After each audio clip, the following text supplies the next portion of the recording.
Malpraktik. Joel mondar-mandir di depan ruang perawatan. Dia benar-benar khawatir dengan keadaan David saat ini. Seharusnya keadaan David semakin membaik, tetapi justru semakin memburuk setelah mendapatkan donor ginjal.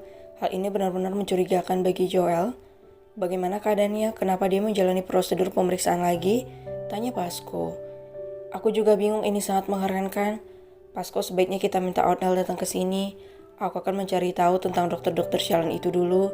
Sepertinya ada yang salah. Ucap Joel yang menaruh curiga pada orang-orang yang memeriksa keadaan David. Baiklah, aku akan menghubungi Otnell. Mungkin dia punya kenalan yang bisa dipercaya untuk memeriksa kondisi David. Jika terus seperti ini, David bisa dalam bahaya. Ucap Pasco yang dianggukkan oleh kedua orang itu. Karena merasa aneh dan curiga, kedua pria itu langsung bergerak cepat. Namun Pasco tampak belum beranjak dari ruangan tunggu. Dia duduk sejenak di sana sambil menatap ruang perawat. Seorang suster berjalan menuju ruangan itu dengan berjalan sedikit terburu-buru, memakai masker dan gelagatnya sedikit aneh. Pasco dengan sengaja berdiri dan menubruk suster itu dan, "Frank, astaga, Tuan hati-hati berjalan, obat-obatnya pecah semua." Ucap suster itu panik. Dia tampak gemetaran saat beberapa ampul cairan injeksi pecah. Pasco mengambil satu cairan injeksi. Cairan berwarna kuning yang selama ini terus-menerus mereka suntikkan pada David, dan satu ampul cairan injeksi berwarna biru tanpa sepengetahuan suster itu. "Maaf, Sus," ucapnya lalu menginjak cairan-cairan itu dengan sengaja sehingga semua cairan injeksi itu pecah. "Tuan, apa yang kau lakukan?" Pekik suster itu panik. Maaf, kau ambil yang baru, kami membayar mahal untuk ini," ucap Pasco dengan cueknya. "Sialan, aku akan dimarahi direktur jika begini," gumam suster itu sambil membereskan barang-barang itu lalu berjalan keluar. Dengan berhati-hati Pasco melirik area di mana David dirawat. Dia melihat ada 3 kamera pengawas. Dia berjalan menuju tangga darurat. Pasco dengan cepat menghubungi Otnell menanyakan perihal obat itu. "Ada apa, Pasco?" tanya Otnell dari seberang sana. Mereka melakukan panggilan video. "Di mana Diandra?" tanya Pasco. "Dia bersama Mama dan Papa." "Ada apa?" tanya Otnell. "Pastikan dia tak mendengar ini. Keadaan David semakin memburuk. Dia sudah melakukan transplantasi ginjal, namun keadaannya semakin memburuk. Mereka menyuntikkan obat ini pada David. Apakah tahu apa ini?" tanya Pasco. "Coba perlihatkan dengan jelas," ucap Otnell, dan Pasco melakukan sesuai dengan apa yang dikatakan oleh Otnell. Otnell melihat 2 ampul cairan injeksi berbeda warna itu. Lama dia mengamati dan membaca nomor seri yang ada di benda itu. Seketika matanya terbelalak saat mengetahui obat itu. Pasco segera hentikan pengobatan yang mereka lakukan. Itu akan menghancurkan organ penting David. Obat ini sudah berhenti produksi 2 tahun lalu dan dilarang penggunaannya di dunia medis. Mereka mungkin melakukan percobaan pada pasien yang baru melakukan transplantasi ginjal seperti pada Dave. "Ini sangat berbahaya, jangan sampai mereka melakukannya lagi," ucap Otnell dengan nada panik. "Sialan, pantas saja David tidak jadi membaik," ucap Pasco. "Aku akan meminta rekanku datang untuk merawat David di sana. Aku akan segera ke sana. Kalian jaga David dengan benar, jangan biarkan siapapun mendekatinya, kecuali orang yang kutunjukkan pada kalian," ucap Otnell. "Sialan, baiklah, kau cepat ke sini, aku akan mengamankan David," ucap Pasco sebelum mengakhiri panggilannya. "Pantas saja setiap kali mereka memeriksa keadaan David, mereka menyuruh kami keluar. Beraninya kalian, bajingan," geram Pasco dengan kemarahan luar biasa karena sahabatnya alias adik iparnya dijadikan bahan percobaan oleh rumah sakit tak bertanggung jawab itu. Pasco berjalan dengan napas kasar, dadanya naik turun, pembuluh darahnya menegang, tangannya dikepal kuat. Ia membuka pintu ruangan itu, namun aneh, pintu dikunci. "Beraninya kalian?" geram Pasco. Dia mengambil ancang-ancang dan brak. Dalam sekali tendangan, pintu itu hancur berantakan. Dia berlari ke dalam. Seorang dokter perempuan akan menyuntikkan benda itu ke tubuh David. Pasco melesat dengan cepat. Dia menarik tangan dokter itu dan memukul semua perawat yang ada di sana, tanpa peduli mereka laki-laki atau perempuan. Karena di mata Pasco mereka hanyalah seekor binatang.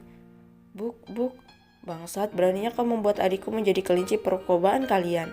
Mati kau," teriak Pasco. "Apa ini, Tuan? Kau mengacaukan pengobatan," Pasien harus segera ditangani, ucap dokter laki-laki berkacamata yang mengoperasi David. Pengobatan apanya binatang hina? Kau membuatnya menjadi kelinci percobaan untuk bisnis obatmu. Teriak Joel dari sisi lain. Dia datang bersama anak buahnya sambil menyeret direktur rumah sakit itu. Joel sama marahnya dengan Pasco. Beraninya kalian melakukan ini pada manusia. Dokter-dokter bangsa seperti kalian tidak layak untuk hidup, ucap Joel yang sudah menemukan bukti malpraktek yang mereka lakukan. Tuan, ini salah paham, kami tidak melakukan apapun. Kami hanya mencutikan obat untuk Buk. Joel menghajar wajah pria itu sampai babak belur. Kesabarannya sudah habis apalagi saat melihat informasi yang dibaca sebelumnya. Tangkap mereka semua dan duduk di atas lantai. Ikat tangan dan kakinya, tutup mulutnya. Titah Pasco dan langsung dilakukan oleh anak buah Joel. Sebanyak 9 orang petugas medis diikat dan duduk di atas lantai. Keadaan mereka mengenaskan.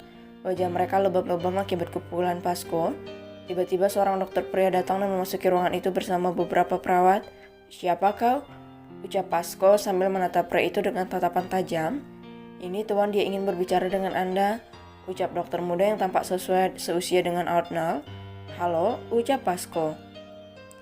Pasco, dia dokter yang kumaksud, biarkan dia yang menangani David, dia yang kupercaya. Aku yakin dia akan merawat David dengan benar. Aku akan segera ke sana bersama Joey, ucap Arnold. Apa kau yakin pria ini bisa dipercaya? Tanya Pasco sambil melemparkan tatapan tajam pada dokter muda dengan name tag Arthur itu. Aku yakin dia yang terbaik setelah aku di akademi. Kau bisa percaya padanya. Kebetulan kalian melakukan perawatan di rumah sakit tempat dia praktek, ucap Arnold. Baiklah, ucap Pasco. Panggilan diakhiri, dokter itu diizinkan menangani David dengan pengawasan ketat.